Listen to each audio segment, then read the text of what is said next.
Answers in Genesis and Cedarville College present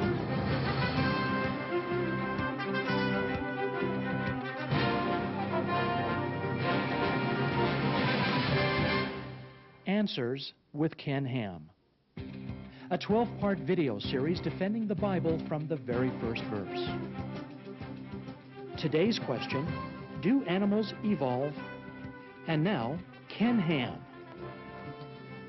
I was a high school biology teacher for a number of years in the public schools in Australia, and my students used to ask some very interesting questions. I'll never forget the time that one particular young man came to me and he said, "Hey, sir, how did Noah get all those animals on the ark?" And I said to him, "How many animals did he need to get on the ark?" "I don't know, sir, but it couldn't have happened." "Well, what size was the ark?" "I don't know, sir, but it couldn't have happened, could it?" You know, I always get worried about a student who can't fit an unknown number of animals in an unknown size boat. Tells you something about his grasp of mathematics, I guess. It's even worse when they come to you and say, "Hey, sir, how did Moses get all them animals in the ark?" Then you realize they're really missing some information here. But you know, that's one of the questions that I get asked a lot. How did Noah get all the animals in the ark? In fact, the secular world often asks that question to say, see, if you don't have an answer, I'm not going to believe in Noah's ark. That couldn't have happened. It couldn't have been a real event.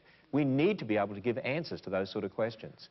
And what I want to do in this particular session is to show you how we can develop an answer to that, and it also helps us explain many other things as well. So we're going to start with the Bible and build our thinking on the Bible. In Genesis chapter 1, God tells us that he made the animals and plants after their kind. In fact, the phrase after its kind or after their kind occurs 10 times in Genesis chapter 1. It's as if God is saying he made distinct kinds of animals and plants to reproduce after their own kind. Now here's where the evolutionists say, now we've got you Christians, because we know that animals change. Well, do animals change? Think about that for a moment. Because they say, look, animals change.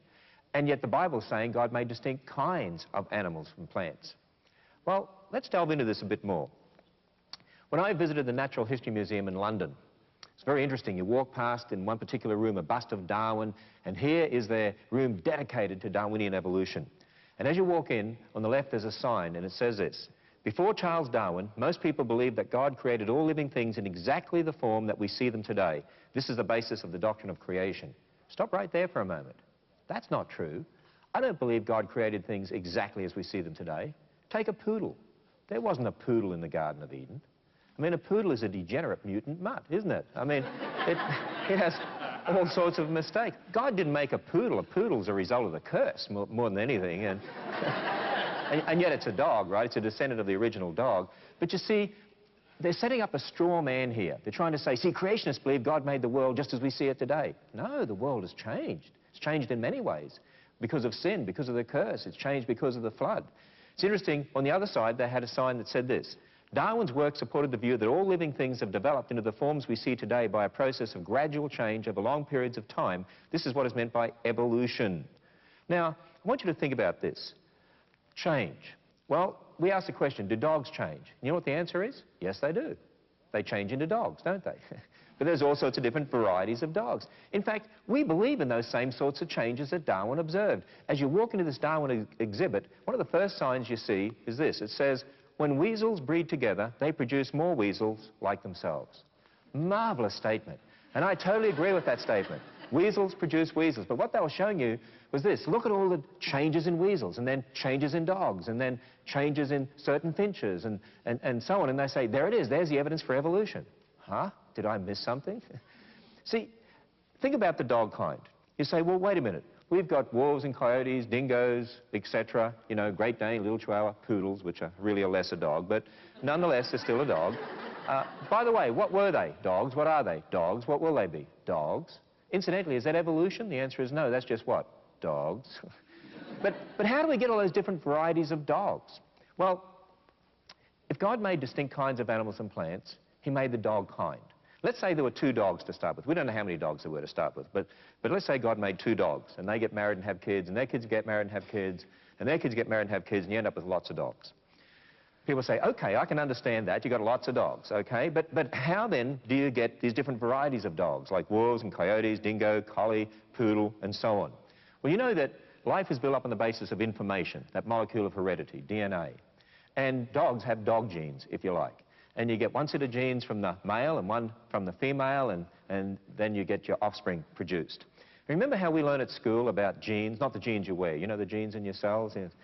millions of years ago for some of us, I think. But anyway, you remember how we learnt about pairs of genes like big A, big B, and its corresponding little b, big C, little c. Remember that? Well, of course, it's much, much more complicated than this, but the basic principles are still the same. That's what we want to deal with. Just basic principles so we can understand this. Okay, imagine we have a male dog and a female dog. Big A, big B, little b, big C, little c. Look, let me give you an idea of how much information's in our genes. If you took just one man and one woman from this audience, do you know, if it were physically possible, you could actually have more children than atoms in the known universe without getting two looking the same? Isn't that an incredible amount of variability? Do you know how many atoms they estimate are in the known universe? 10 to the 80th power. That's a 1 followed by 80 zeros. Do you know how many possible combinations of children from two people without getting two exactly the same? It's been estimated to be a 10 to the 2017th power. That's a 1 followed by 2017 zeros. That's a lot of information, isn't it? And we could say that God put that same sort of variability into dogs and into cats and into elephants and so on. That's why look around the world, billions of people, yet we're all basically a little different, aren't we?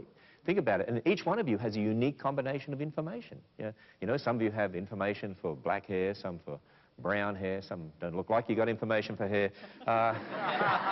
Actually, you do, it's just you're sort of more like poodles, if you know what I mean. But anyway, we'll talk about that later on. But you see, imagine we've got this male dog and female dog, and we know that in the male, the sperm is produced, the gametes produced with half the number of chromosomes in the female. You get the egg produced and so on. And so you can imagine from the male, we could get big A, big B, big C, and from the female, big A, big B, big C. So you get an individual fertilization. 2 big A's, 2 big B's, 2 big C's. And then you could get some other individuals, 2 little A's, 2 little B's, 2 little C's. In other words, you could get different combinations from the parents, and there are millions and millions of possible combinations. They're all going to be dogs, they're all going to be a little different, but they're all still 100% what? Dog. Exactly. So we get all this variation within the dog kind. You say, okay, it's sort of like looking around this room here, we see we're all humans, all a little different, but we're still 100% what? Human, okay? Now, you say, all right, I can understand that, but how do we get such different varieties as wolves and dingoes, coyotes, and so on? Well, let me explain it this way. Let's use our biblical glasses. We're going to put in our biblical glasses, okay, like we talked about in other lectures. We're going to look at the world through our biblical glasses, and we're going to go into the Bible and look at biblical history. We're going to consider the event of Noah's Ark, Noah's flood. God sent 2 of every kind of land animal, 7 of some, on board Noah's Ark. Noah's Ark landed in the Middle East. So Noah's Ark must have had 2 dogs. It had 2 of all the unclean kind, so 2 dogs are on Noah's Ark. So 2 dogs get off Noah's Ark, and they get married and have kids, and their kids get married and have kids, and their kids married and have kids, and they end up with lots of dogs again. Okay, but this time, we've got a world that's basically empty, and all sorts of different environments, because now things have run down, the flood has destroyed the earth and so on, so there's all sorts of different environments. And we know in biology that there are some things that can happen that can cause what we would call rapid speciation. If you take a large population, and you just take a small population from that large population and take it off on its own and isolate it, maybe even just a pregnant female to start a new population, then they're called a founder population. Now, understanding the founder principle and things like genetic drift and jumping genes, you don't have to worry about all that, but it's things that happen in genetics. What can happen is that genes can be easily lost from a population. Genes that normally don't show up so much in a population can be exhibited in a population very quickly. In other words, you could actually get quite rapid speciation. In fact, think about this. Think about dogs getting off Noah's Ark and a small population breaking off and moving in one direction, and another small population breaking off and moving in a different direction. And as a small population moves towards, say, a cold climate, those that happen to have the genes for long hair to survive a cold climate survive better than those that have genes for short hair, and so eventually you only get long-haired dogs. And the opposite in a hot climate. In other words, if we have L representing long-haired genes, S representing short-haired genes, imagine that medium-furred dogs get off Noah's Ark, all right? And only those with the L genes eventually survive in a cold climate. All those with the S genes die out. You'll produce a different variety, but it's still a dog, and it no longer has the information for short hair. The opposite could happen as it goes down to a hot climate. And you can see over a period of time what that can lead to is formation of different varieties, different species. For instance, in dogs, you can end up with wolves and dingoes, coyotes, and so on. It's very, very easy to understand. We call that process when animals are selected for because of the environment, we call that natural selection. And Darwin talked about natural selection, didn't he? Well, natural selection is what you observe. You know, some Christians think natural selection is the same as evolution. No, it's not. Natural selection is what you observe in the present world. The selection process for the characteristics animals have to enable them to survive in a particular environment depends upon the environment and the genes that they have. But that is not evolution. In fact, I'm going to say to you that really the processes that are occurring here are, in essence, the opposite of evolution. You know the interesting thing? The interesting thing is, when I was a biology teacher, and still today I find in the public schools, they teach this as a part of the mechanism for evolution. But wait a minute. What is happening as you split up those populations and as animals die out and so on? You're losing information. You see, over a period of time, natural selection results in loss of information, specialization.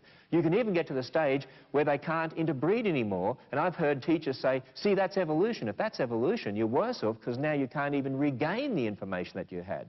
Because now they can't even mix together anymore to regain all that original variability that they had.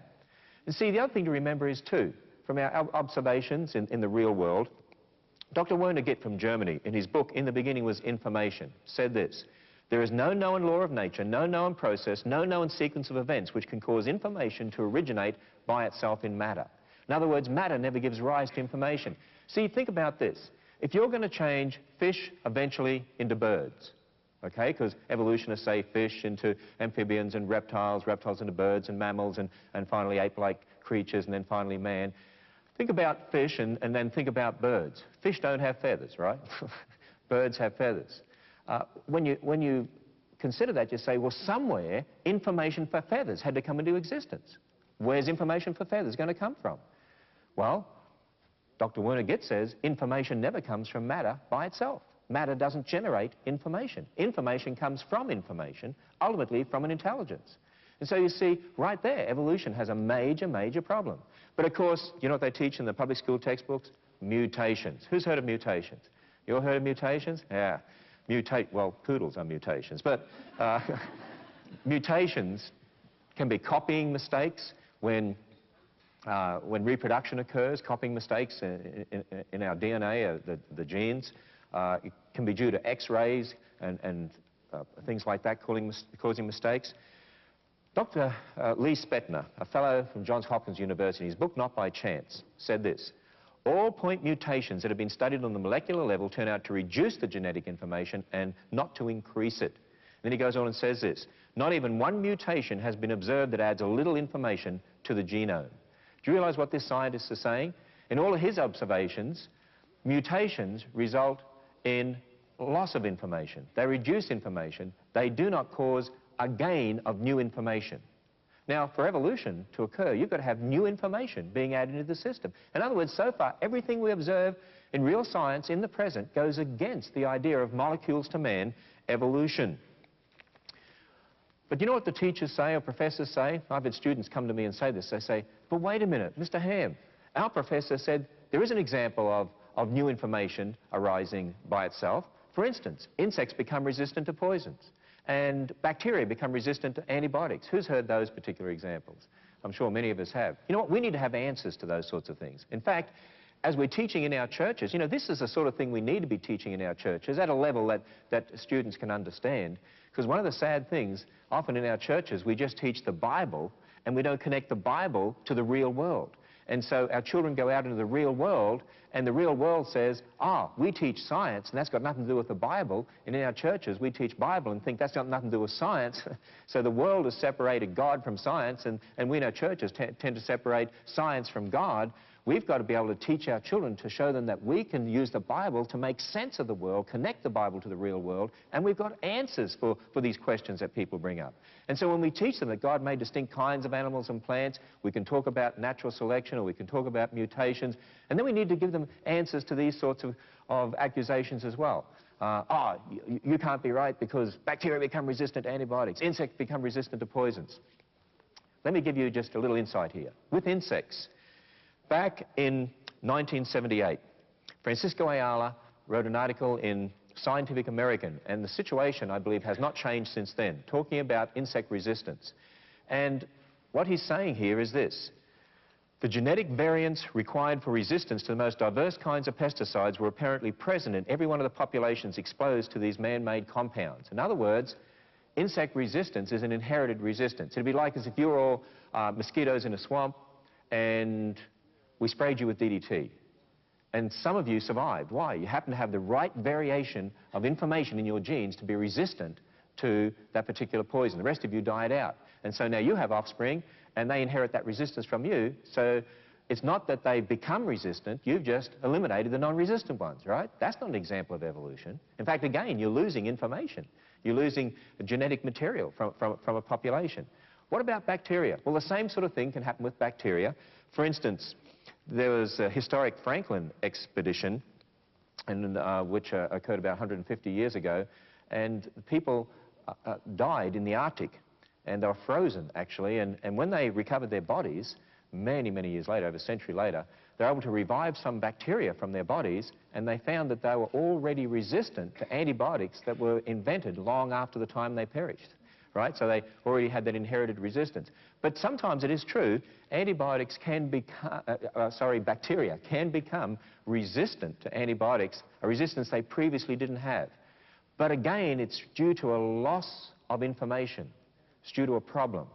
For instance, some bacteria get a mutation so they can't transport materials across their cell wall as well as they could, and so the antibiotic can't be taken across the cell wall so it won't kill the bacteria, but that's because it now can't do something it previously could. That's how it gained a resistance. Or it might be that it produces an enzyme that breaks down an antibiotic into poisons to destroy the DNA, but if it has a mutation that stops it producing that enzyme, like one of the bacteria that they believe, the bacterium they believe forms stomach ulcers, this can happen. If it gets a mutation and stops it producing the enzyme, then it becomes resistant because it no longer breaks down the antibiotic to form poisons. Or in another instance, it can cause an overproduction of an enzyme to enable it to become resistant, but then it's using valuable resources and actually overall is weaker. There are many, many other examples we could talk about, but they have nothing to do with an increase in information. A reduction of information, but not an increase in information. You know the reason we have mutations in the first place, mistakes occurring, it's because of the curse, because sin and the curse. And you know, when you think about it with dogs, when mutations occur, normally in the wild through processes like natural selection, most of those mutations would be lost from the population because they wouldn't survive as well. But you see, what we do artificial selection. You know, we look at dogs and say, oh, look at this dog, mean little dog here, and this mean little dog, and you breed them together, try and get a poodle or something like that. Or you say, wow, look at this dog here, it has his jaw stuffed up into its face and its nose stuffed up into its face, and eventually you breed the bulldog. And I mean, let's face it, in the wild, the bulldog wouldn't survive very well, would it? You know, if you think about it, take a poodle. Have you ever seen all the mistakes that are in a poodle? I mean, these are just some of the mistakes in a poodle. Why would you want a dog like that? Actually, if you think about it, the domestic dogs like the poodle, I mean, it costs you millions of dollars to keep them alive, doesn't it? You've got to take them to the vet every now and then. You've got to give them heartworm tablets every month. If they get a cold, you lay awake all night wondering if they'll be dead in the morning. If you take them outside on their own, they can't find their way back home. But, you know, the mongrel dog down the street, I mean, you know, it's a mixture of everything. I mean, you can run over those things in a truck and they get up and wave and off they go.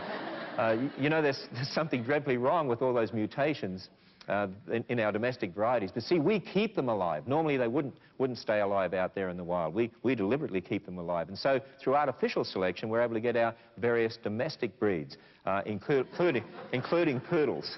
By the way, what this all helps us understand here is this.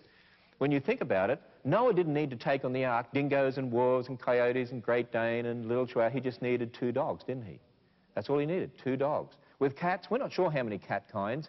If I'd have been on the ark, there'd be no cat kinds. They would have been overboard, but it's because I don't like cats, I guess. But anyway, sorry about that. I know you've probably all got cats. But with cats, some people suggest there might only be 1 cat kind, but maybe 2, maybe 3 cat kinds. But see, not hundreds of cat kinds. With elephants, probably just 1 kind of elephant. You know, your mammoths, your Indian elephants, your stegodons, stegomastodons, African elephants, probably all came from just 2 elephants on Noah's Ark. That's very, very easy to understand when you understand some basic biology here. And so when you think about it, Noah didn't need near the number of animals we think on the Ark. In fact, one of our researchers associated with the Creation Ministry John Woodmarampy, has a book called Noah's Ark, a Feasibility Study, and in there he does a lot of research concerning kinds and the number of animals on the ark, and he comes to the conclusion probably less than 16,000 animals, fewer than 16,000 animals needed on the ark. That would have filled probably less than a third of the ark. There was plenty of room. In fact, I often say to people, there was plenty of room on the ark for people. And they were out there when Noah was preaching, come into the ark to be saved, there's plenty of room. And sadly, only 8 people were saved on that boat. You know, one of the sad things I find in the Christian world is a man called Dr. Hugh Ross, who is a progressive creationist. He believes in billions of years, believes in Big Bang, believes in a local flood. Because he believes in millions of years, he can't believe in a global flood. You see, because I believe most of your fossils came from the flood of Noah's day, and some came after the flood. But if you believe in millions of years, you can't believe in a global flood because it would have ripped up all those fossil layers and redeposited them.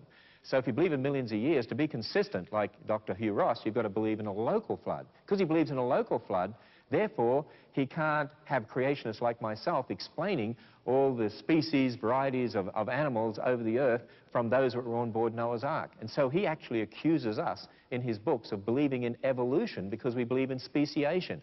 But I want you to understand that speciation has nothing to do with the idea of molecules to man evolution. When you understand some basic biology, this really is easy to understand. And you know, when you do understand speciation, you do understand natural selection, when you do understand the processes of genetics, it helps us in explaining something else as well. You see, the Bible tells us that all human beings go back to 2 people, Adam and Eve. Just 2 people. In fact, that's very, very important. You see, the Bible explains to us, really, that there's only one race of human beings. Now, a lot of people today think there are lots of different races, because look around the world and you see all these different people and they seem to be very, very different. We're going to discuss that in another program.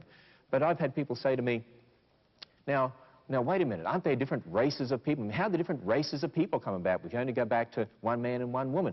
I know of Bible colleges that have taught that there was a race of men and a race of women to start with, because they say, how else can you explain, you know, the different people groups that we have around the earth? Well, I hope you can start to think ahead here just a little bit and think in terms of the processes we've talked about in regard to genetics and in regard to natural selection and so on, to get an idea of how we might begin to explain the different people groups if we all go back to one man and one woman. And incidentally, you know why it's important that we understand we go back to one man? Only descendants of that one man, Adam, can be saved. Think about that.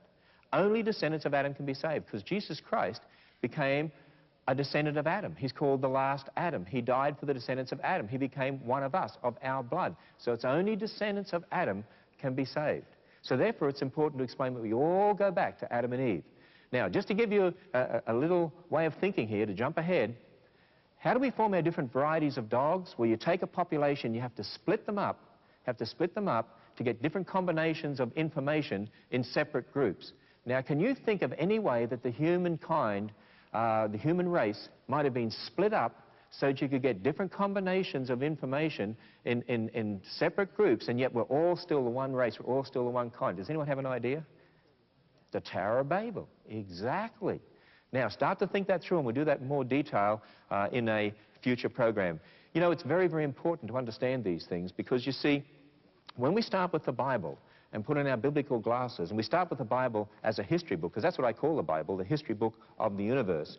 And when we put on our biblical glasses and look at the world, it makes a big difference if you consider that all human beings are related and we all go back to one man. Doesn't that make a big difference? Because that means we're all equal, doesn't it?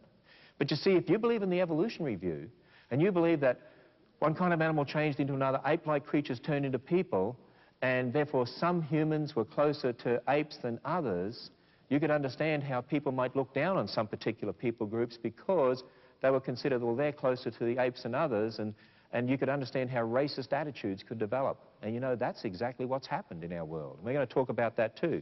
You see, when you start with the Bible, the foundation of God's Word, then we have an understanding there's one race of people. Just one race. We all go back to Adam and Eve. We understand those other things that we've talked about in the other programs. We understand the basis for right and wrong. We understand the difference between good and evil. We understand that marriage is one man for one woman for life, and so on. But if you start from an evolutionary foundation, that man is just an animal, evolved over millions of years and so on, then there are different races of people. And you see, evolution inherently is a racist philosophy, and so some are closer to the apes than others, and it has caused people to look down on certain people and to treat them in the wrong way. Now, by the way, I'm not saying that there was no racism before evolution. There have always been racist attitudes when people do not build their thinking on the Bible. And we need to make sure that we build our thinking on the Bible so that we develop a Christian worldview and then look at the world through our biblical glasses. And that's what we're going to do in some other programs here. We're going to be looking at the world through our biblical glasses so that we have the right understanding of who we are, the right understanding of our fellow man. In fact, think about this. Think about the application. Why do we take the gospel message to tribes and nations all around the world? Why does God tell us to go out and preach the gospel to every tribe and nation? You know why? Because we're all related, because we're all descendants of Adam, because we all go back to Adam and Eve.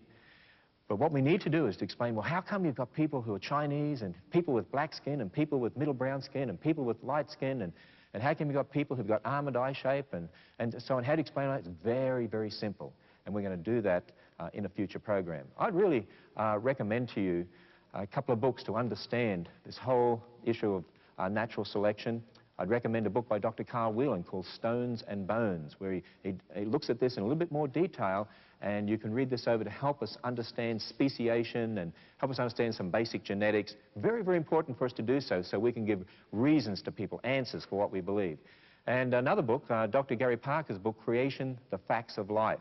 He also deals with this issue of natural selection. He's a professor in biology, a professor at a Christian college, and he deals with biology from a creationist perspective. And he used to be an ardent evolutionist, so he knows how evolutionists think. And so he's able to explain these things to you so you can defend the Christian faith. Thank you very much.